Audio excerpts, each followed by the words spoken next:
Hey, good morning. It's 5:30-ish a.m. I'm Ryan. This is episode 1 of RYANisms. And I decided to call this Raw and Uncut because I'm not gonna edit in these sections, these segments. I'm not gonna um, be very polished. It's gonna be a candid, uncut, unfiltered look at me and what drove me to write the book, RYANisms, a collection of words that need to be said. So I'm going to jump right in. If I'm being honest, it took me some time to determine which quote I would begin with. There are 167 quotes in the book, and all of them, 100% of them, mean quite a bit to me. But the first one, the one we will discuss today, I don't know if it's on the left side or the right side of the screen, but it's on the screen with me. The quote is, success is neither convenient nor comfortable.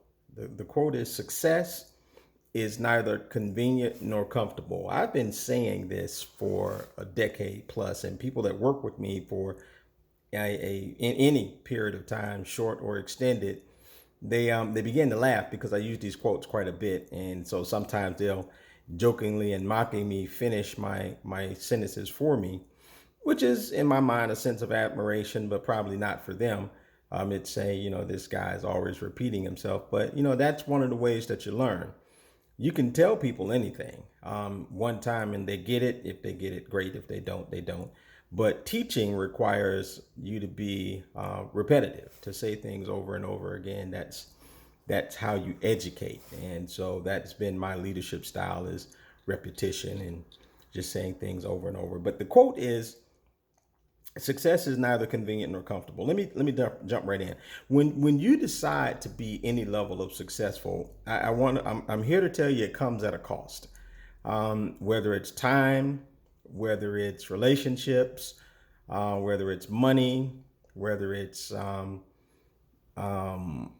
yeah, you name it, it's going to cost you. Over my 20 plus years of finding success in business, whether it be in corporate America, where when I was 27, I was the youngest vice president at the second largest payroll company in the country, or in approaching 20 years of being successful in my previous business, I'm here to tell you it comes at a cost. I've seen it all, whether it be people being malicious despite your generosity, whether it be people finding fault and flaws in you because of their self-doubt in themselves.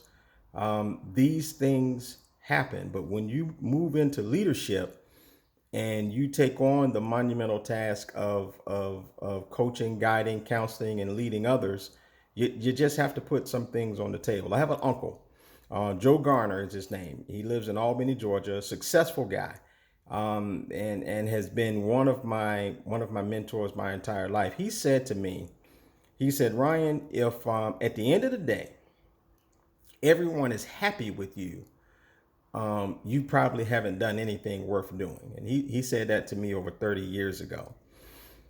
My natural personality, guys, is I'm actually pretty jovial. My wife says I play too much. I'm silly. My kids will say I play too much. Um, but I have a good time in my life. And I like being silly because work requires me to be serious all the time. In my previous company, my current company, we've grown to the point where we interface and interact with some of the largest companies in the world.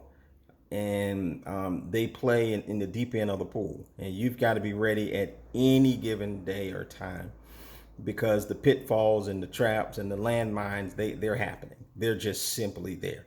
And while you want great relationships with all your clients, sometimes it requires you to deliver bad news, and or news that they simply don't want to hear, largely around pricing and commitments to deliver and things such as that. But it's absolutely necessary. But when you sit in the chair, when you take on the accountability and the responsibility of leadership, I'm here to tell you, one of the best ways to make it through is to understand that you've got to you've got to have a your personality, which you can't change, but then there's your work persona, who you are at work and how you get the work done. can be different from your personality. Mine is totally different. At work, I'm a driver. I push for success, and my team mocks me because once we hit a layer of success, we relish and celebrate and do our attaboys and pats on the back, and then I raise the bar again. And I keep pushing because success isn't a ceiling. If you look up and you're on any building or any structure with a ceiling and floors above it, what you see directly above you is your ceiling. But have you ever thought about that for the people that are already a level up from you, that's their floor? I'm gonna say that again. At whatever level you are in your life or business or wherever you're looking straight up, that's your ceiling. But for people who have already achieved, your ceiling is the floor for them. It's necessary to understand in your journey to success, but that one of the things that you sacrifice is um, a little bit of the loneliness that comes along with being a leader, because you don't get to hang out by the water cooler and talk about American Idol and things that happen on TV or a series yesterday. You don't get to do those things all the time because you have to always remain and maintain the ability to push for the work to get done. Your clients deserve that. The business that you're running or the business unit that you're running deserves that. And quite frankly, you deserve it as well because as a leader, success needs to be at the forefront of what's driving you. Otherwise, why lead? But in leading, it is also important to understand that you need to learn to be a good listener.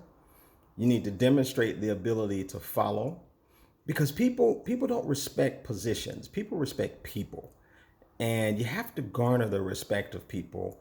But that does not come at the sacrifice of telling them the truth and being honest with them. Always be honest. And it takes courage to be honest with people because many people just simply don't want to hear it. But one of the things about pushing towards success, and I've seen a level of success, I'm not the most successful guy, but I'm far from the least successful guy. One of the things about being successful is you have to be careful not to succeed at your own expense. I'm gonna say that again. You have to be very, very careful not to succeed at your own expense. I've got a few examples of that. Many years ago, my best friend said, myself and his brother Keith, we owned a chain of Curves women's fitness centers, and man, we were booming. And it was so interesting. We were three African American men that owned a female franchise. I'm sorry, a female fitness franchise. We couldn't even walk in the place while it was open because these ladies simply did not allow men to come in because they were on their path to fitness and they didn't want the pressure of us men in there making them feel comfortable or uncomfortable while they're focusing on themselves.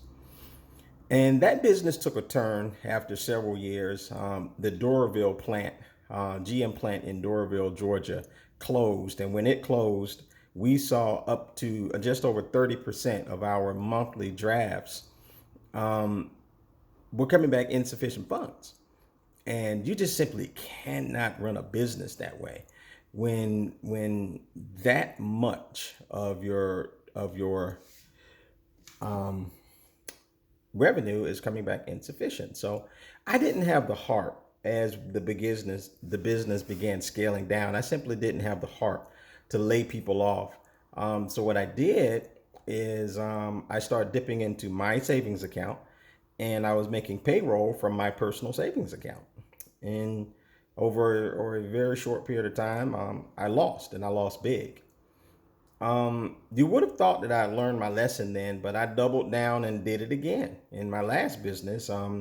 When we saw some rough patches, I made payroll through my personal savings, and I was fortunate that the business rebounded and I was able to get that back. But it came at a sacrifice. I couldn't buy a house when I wanted to buy a house, or a bigger house when I wanted to buy a bigger house. I couldn't buy a car when I wanted to buy a car or a nicer car. I had to sacrifice those things. Even to the tune one of my life and career coaches, Tyreek Moore, he told me probably 4 to 5 years, Ryan, you need to make some changes in your business because you're succeeding at your own expense. Relationships that you have are draining you while they fulfill others, and that's not sustainable for you. But the biggest thing that he said to me that was tough for me, but I was able to do it in 2019. He said, Ryan, you've grown your company to be a big fish in a small pond. But it's time for you to leave that small pond and move to a bigger pond where you're going to be a significantly smaller fish. That's an easy concept to understand, but it's a difficult thing to do. I'm proud to say at the end of 2019, I made it. I did begin cutting some things and some close resources out of my life, and that came at a cost. It cost me joy. It cost me some happiness. It cost me some fun and some fulfillment.